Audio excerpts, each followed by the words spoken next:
Aujourd'hui, il y a plusieurs nouvelles qui ont attiré mon attention. Premièrement, il y a la FSD qui va augmenter encore une fois à 15 000 $ maintenant. Il y a les Tesla que bientôt, ils vont pouvoir se brancher sur les satellites Starlink pour avoir l'accès Internet. Et il y a eu une baisse du prix de la Tesla Model 3 au Canada, mais il y a une pogne. Fait que je vous explique tout ça là.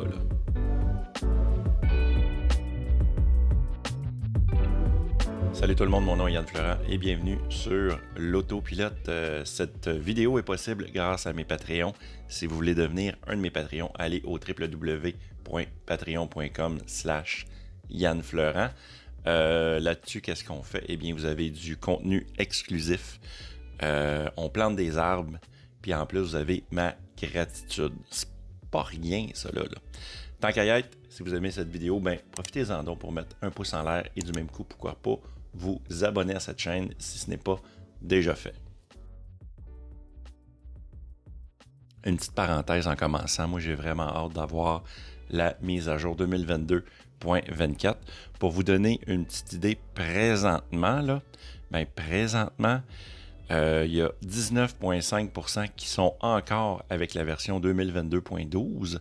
Il y a 62,3% qui ont présentement, comme moi, la 2022.20. Et il y a déjà 11,3% de la flotte qui possède maintenant la dernière mise à jour 2022.24. Il y a un petit 6,2% que c'est les autres, les petits restants de table. Fait que vous avez quelle version? Mettez-moi ça dans les commentaires.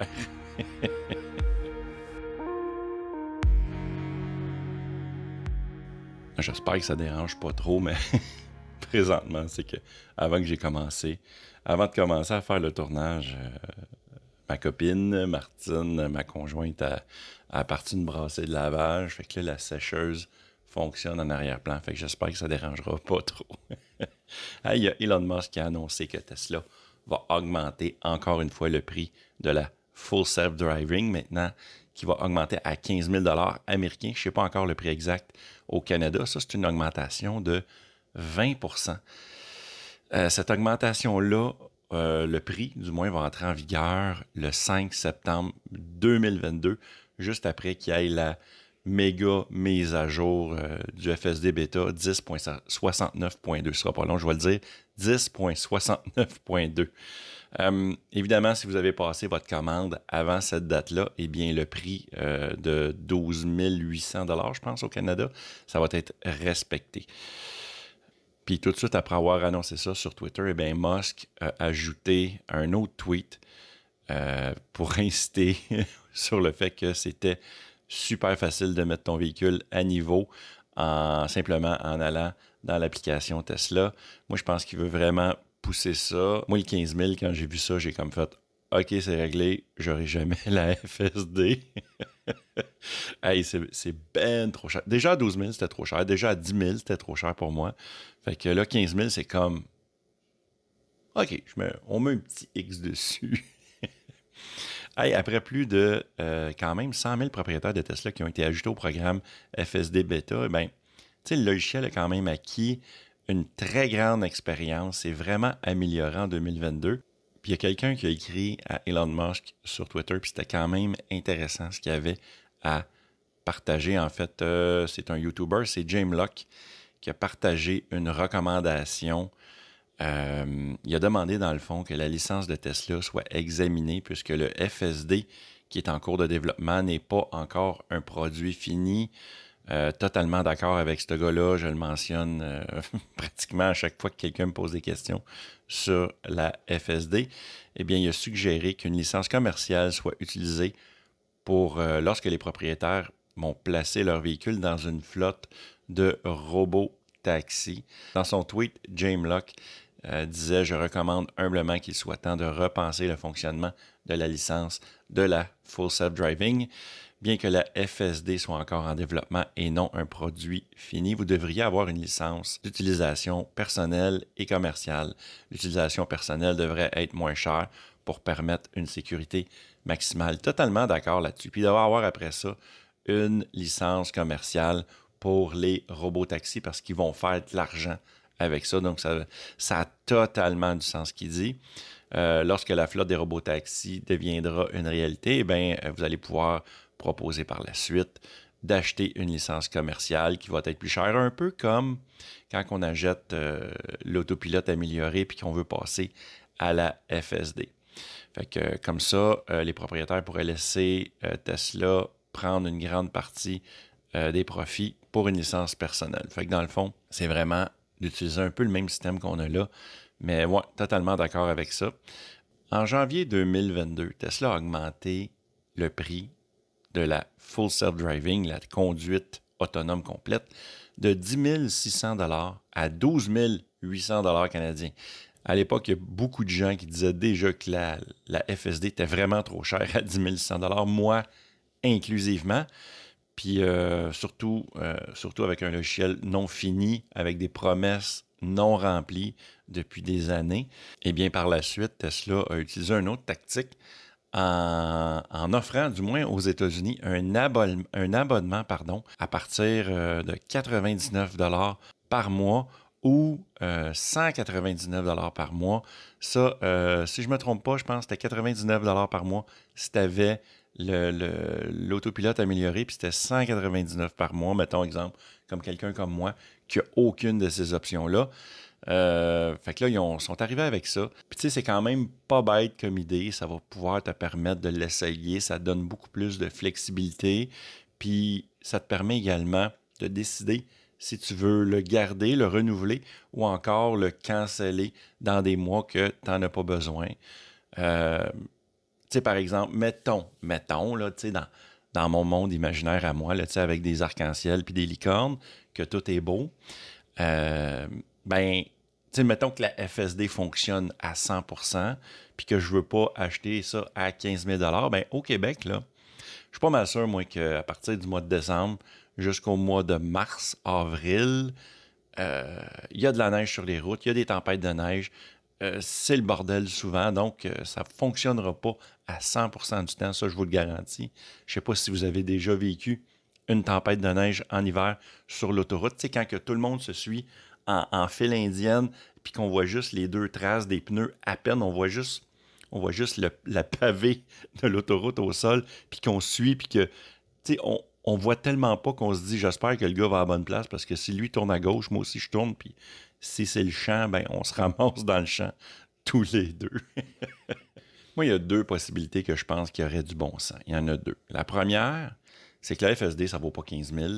Moi, je dirais que ça vaut 3 500, 4 000 $. Surtout que si on paye ça, puis que ça s'en va pas sur les prochains véhicules. C'est un one-shot deal, dans le sens que tu l'achètes, ça vient avec ton véhicule. Mettons, tu achètes une Tesla Model 3 2022, ben, elle reste avec ta Model 3 2022.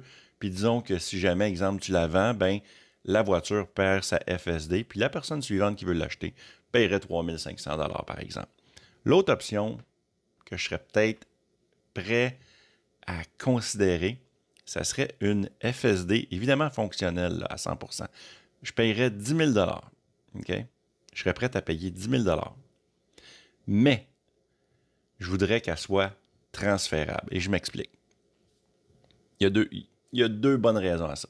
J'aimerais qu'elle soit transférable. Puis je serais même prêt à payer, exemple, 250 $ de frais de transfert sur la prochaine Tesla que je vais acheter. Fait que ça va permettre quoi, ça, Tesla? Ça va permettre de créer une fidélité jusqu'à la fin, jusqu'à la mort de cet humain-là. Tu sais, moi, si tu me dis, hey Yann, tu achètes une Tesla Model 3, tu prends-tu la FSD à 10 000 $ à l'achat?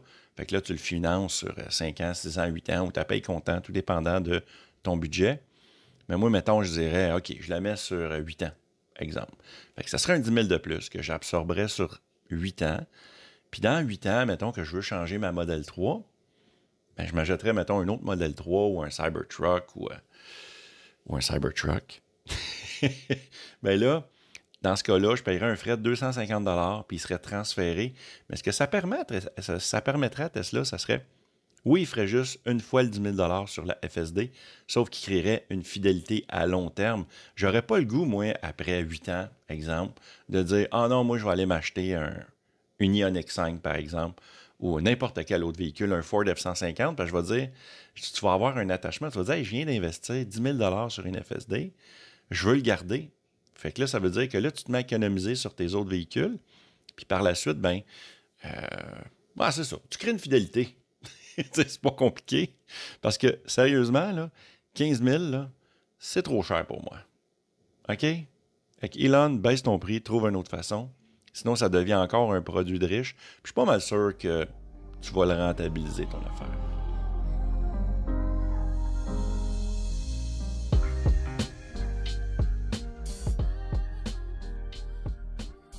Elon a annoncé récemment un nouvel ajout qu'on va pouvoir avoir sur nos Tesla. On va pouvoir bientôt se connecter sur l'Internet rapide de Starlink. La fonctionnalité provient d'un partenariat présentement entre SpaceX et T-Mobile pour les voitures Tesla aux États-Unis. Présentement, c'est seulement aux États-Unis. Starlink attire de plus en plus d'utilisateurs, y compris même le ministère japonais de la Défense qui envisage d'utiliser le réseau pour ses forces armées maritimes. C'est fait que tranquillement, pas vite, c'est pas juste aux particuliers, ça va aller au ministère des autres pays. D'autres opérateurs aux États-Unis pourraient joindre comme AT&T, qui est quand même un géant aux États-Unis, lorsque les satellites Starlink de deuxième génération, bien sûr, seront opérationnels. Je pense que les premières générations ne peuvent pas faire ça, mais là, les Gen 2, les deuxièmes générations, ça devrait fonctionner. Actuellement, les voitures Tesla peuvent se connecter au réseau LTE seulement, mais ça pourrait être une possibilité éventuelle. Musk a fait connaître cette fonctionnalité tout en répondant aux fans, évidemment. Il répond toujours sur Twitter, à savoir que les voitures Tesla pourraient se connecter aux satellites Starlink. Ça va faire quoi, ça? C'est quoi en concret? Les satellites fourniront une vitesse entre 2 et 4 mégabits par seconde à partager par tous les véhicules de la zone de couverture. C'est pas énorme, mais c'est assez pour regarder du vidéo en streaming. Puis en plus, c'est que ça va te permettre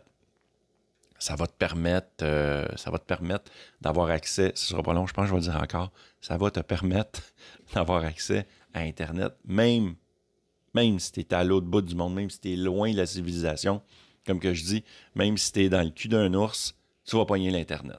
Fait que, malheureusement, cette option est présentement seulement disponible aux États-Unis, mais on sait quand ça commence aux États-Unis, d'habitude, le Canada y suit.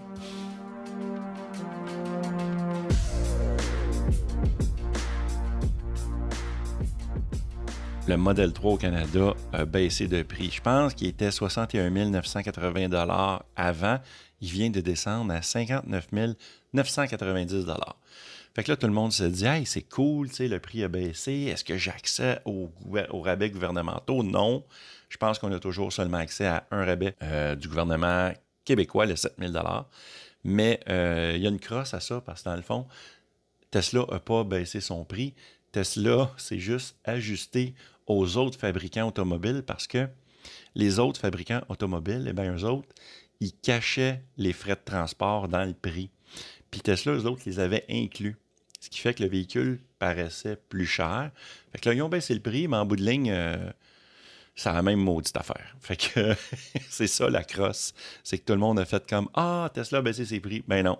Ils ont juste changé la façon de présenter le prix de vente. Désolé, ça n'a pas vraiment baissé.